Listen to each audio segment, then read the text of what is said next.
स्वागत है आपका बीपी फैशन चैनल में। My name is Veerpal as SMO trainer. आज की इस वीडियो में आपको आपकी स्टिचिंग करके दिखाई जाएगी, जो कि इससे पहले पार्ट में हमने आपको इसकी कटिंग करके दिखाई थी। तो आप देख पा रहे हैं ये हमने नेक कटिंग किया हुआ है, और नेक कटिंग जो हमने किया हुआ है वो इस तरीके से आपको फैब्रिक पे पेस्ट कर लेना है। ठीक इसी तरीके से ये ड्रॉप पॉइंट हटाते हुए एक नेक आपको और इस तरीके से कटिंग कर लेना है। ये ऊपर वाला जो हिस्सा है हमारा, इसको आपको कटिंग कर लेना है, और ये भी आपको फैब्रिक पे पेस्ट कर लेना है इस तरीके से।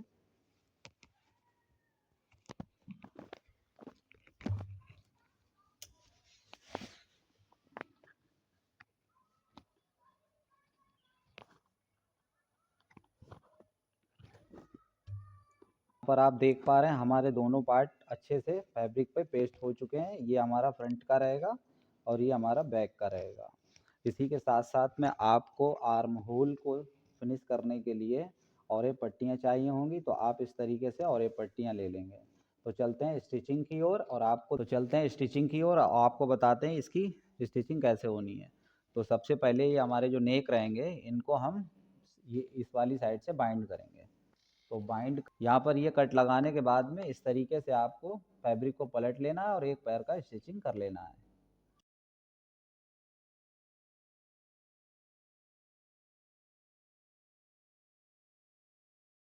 इस तरीके से बैक वाला भी हम कंप्लीट करेंगे। अगर ये फैब्रिक हमारा ज़्यादा है तो इसको पहले आप काट दें।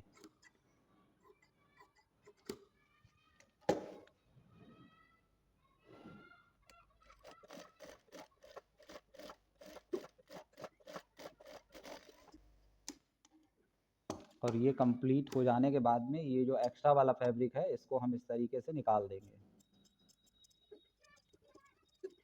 और ये जो ऊपर छूटा हुआ फैब्रिक है इसको आप इस तरीके से मैच करा लेंगे। और मैच कराने के बाद में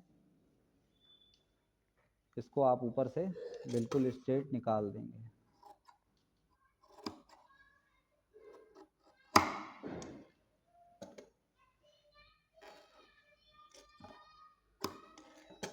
इसी तरीके से हम फ्रंट वाले को कंप्लीट करेंगे।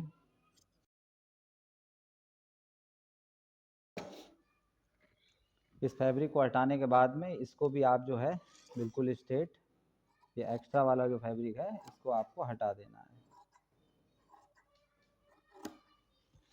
और इसको इस तरीके से मैच कराने के बाद में यहाँ पर होल्ड कर देना है, और यहाँ पर आपको नोचिस उठा लेना है सेंटर पॉइंट पे।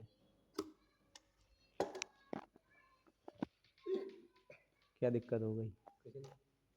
कुछ ही होगा रही। अभी हमारे दोनों कंप्लीट हो गए हैं। अब फ्रंट वाला फ्रंट पे लगाएंगे, बैक वाला बैक पे लगाएंगे। तो चलते हैं, देखते हैं कैसे लगाना है।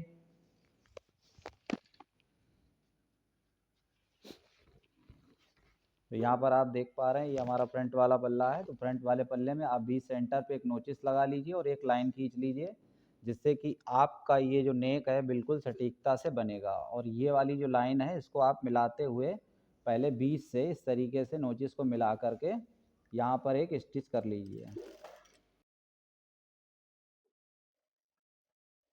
और इसको यहीं तक रखने के बाद में इसको आपको बाहर निकाल लेना है।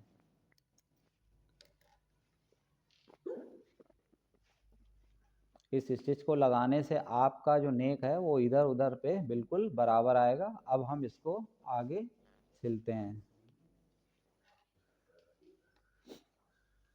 यहाँ से आप इस तरीके से रखेंगे इसको, और इस साइड से सिलना शुरू करेंगे।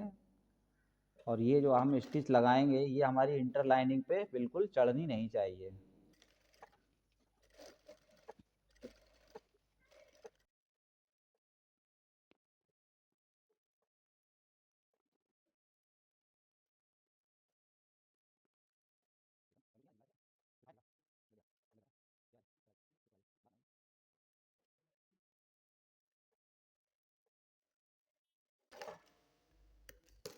अब इस तरीके से ये हमारा पूरा हो जाने के बाद में आप इसको अंदर वाले भाग को एक पैर की दूरी से कटिंग करेंगे।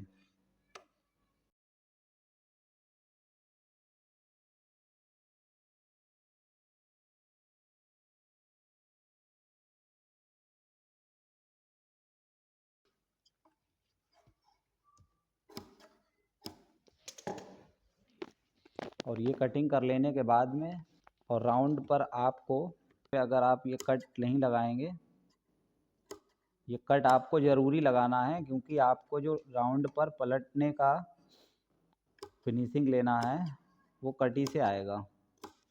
तो इस तरीके से आप कट लगाएं, ये आपका स्टिच कटिंग नहीं होना चाहिए।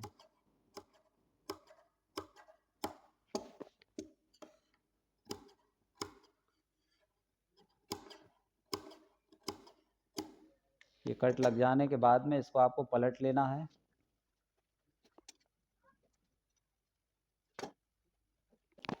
और अच्छे से पलटने के बाद में इसको आप पहले आयरन करेंगे। इसी तरीके से हम बैक का नेक भी बनाएंगे। तो बैक का पल्ला हमने इस तरीके से ले लिया है और आप सेंटर पॉइंट पे एक नोचिस लगा लेंगे और बैक के नेक पर भी बीच में एक नोचिस लगा लेना है आपको। और नोचिस लगाने के बाद इस तरीके से आपको मिला लेना है और बीच सेंटर पे आपको एक स्टिचिंग कर लेनी है।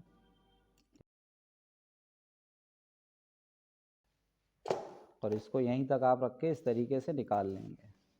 ठीक वैसे ही करनी है जैसे आपने फ्रंट में इसको की थी।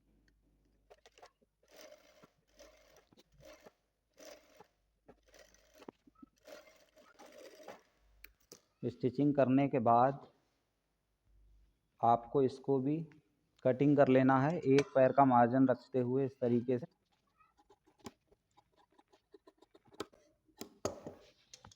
और कटिंग करने के बाद में इसमें आपको राउंड पर कट लगाने हैं। इस तरीके से आपकी स्टिचिंग कटना नहीं चाहिए।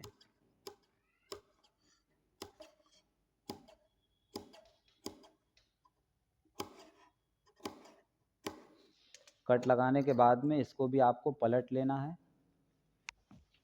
और पलट के आपको आयरन कर लेनी है। अगर आपके पास आयरन उपलब्ध नहीं है तो आप यहाँ पर कच्चा भी लगा सकते हैं।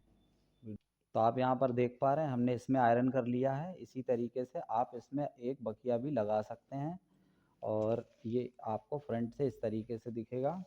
इसी तरीके से आपको बैक पे भी इस तरीके से आयरन कर लेना है बढ़िया से। ये आप देख पा रहे हैं हमने आयरन कर लिया है। आप चाहें तो यहाँ पर लब की स्टिचिंग कर सकते हैं। अब हम इसका शोल्डर अटैच करेंगे। तो शोल्डर अटैच करने के लिए फ्रंट को हम ऐसे रखेंगे और बैक वाले पार्ट को हम इस तरीके से रखेंगे और यहाँ पर इस तरीके से मिला लेंगे और मिलाने के बाद में इसको यहाँ से अटैच कर देंगे।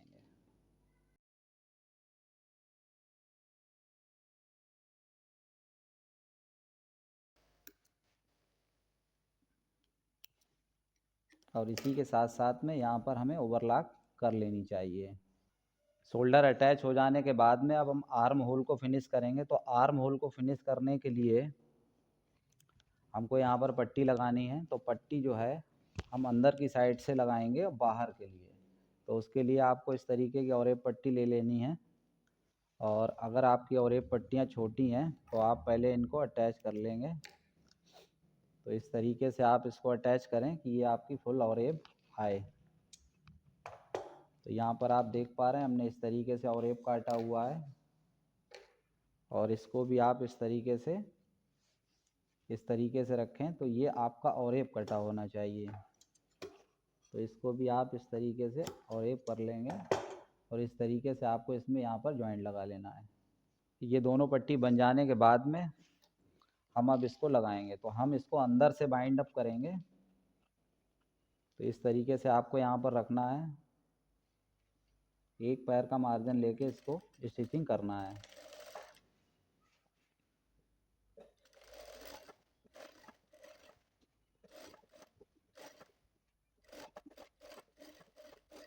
इसी तरीके से जो पट्टी हमारी बढ़ रही है उसको हम काट के हटा देंगे।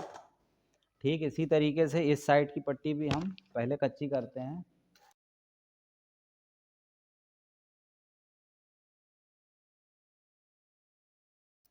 और एक्स्ट्रा पट्टी को आपको कट कर देना है।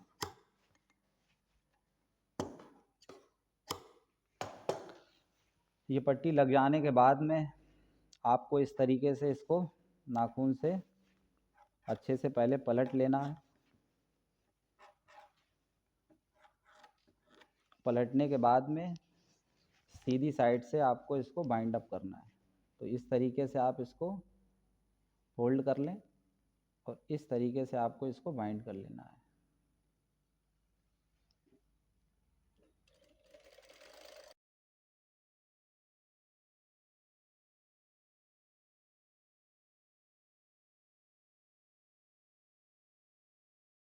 हमारी एक साइड की पट्टी यहाँ पर बाइंड हो चुकी है। ठीक इसी तरीके से आप दूसरे साइड की भी बना लेंगे।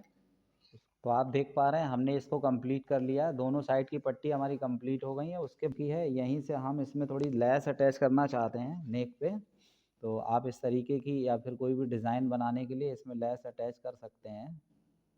तो हम इसमें इस तरीके से लैस को लगाएंगे।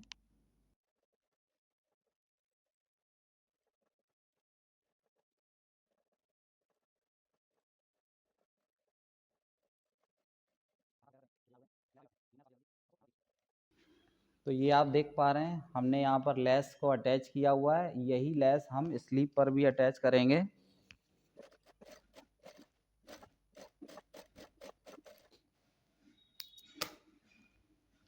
ठीक इसी प्रकार हम दूसरे आर्म होल पर भी लैस को अटैच करेंगे।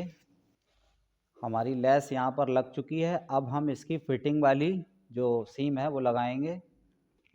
तो यहाँ पर फिटिंग की जो स्टिचिंग है वो करते समय हमें एक बात ध्यान रखनी है। जो हमने यहाँ पर चाक का निशान लगाया था 1.5 इंच का मार्जिन, इसको आप इस तरीके से डार्क कर लीजिए पहले, और यहाँ तक हमको लगाना है। तो यहाँ तक डार्क करने के बाद में इसको आप दूसरी साइड भी इसी तरीके से बिल्कुल पहले उतार लीजिए। इसको इस तरीके से मैच कराइए और मैच कराने के बाद में जो निशान हमने लगाया है उसको इस तरीके से आप यहाँ पर उतार लीजिए। तो ये निशान हमारा यहाँ पर आ गया। इसको आप इस तरीके से डार्क कर दीजिए। अब यहाँ से यहाँ तक स्टिचिंग करनी है, उसके बाद हमारा सीधा सिलाई हो जाएगा।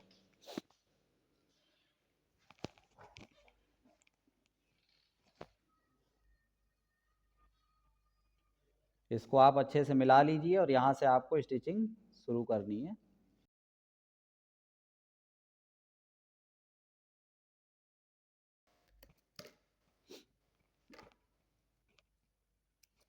ठीक इसी तरीके से आपको इस साइड भी स्टिचिंग करनी होगी।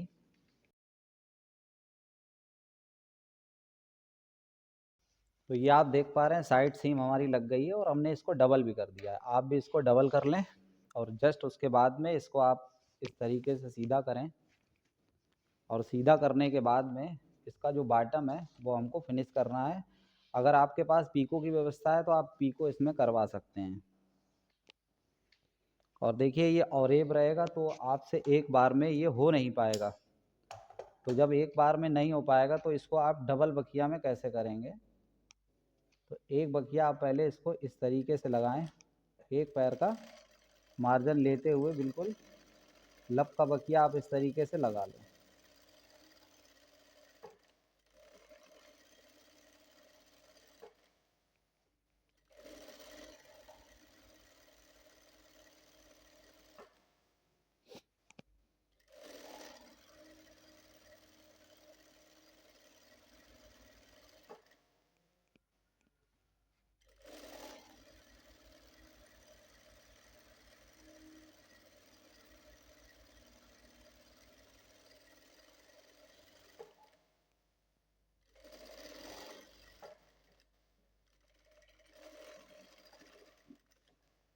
इस तरीके से आपका एक बखिया लग जाने के बाद में यहाँ पर कोने पर आपका ये मार्जिन अगर अधिक आता है तो इसको आप पहले निकाल दें इस तरीके से दोनों साइड से।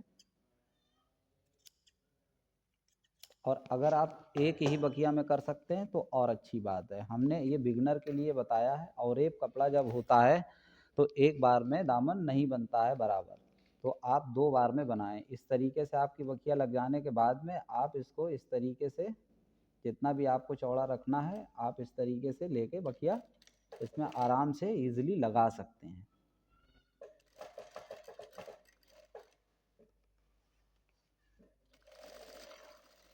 तो ये आपका एकदम बढ़िया और सटीकता से बन जाएगा।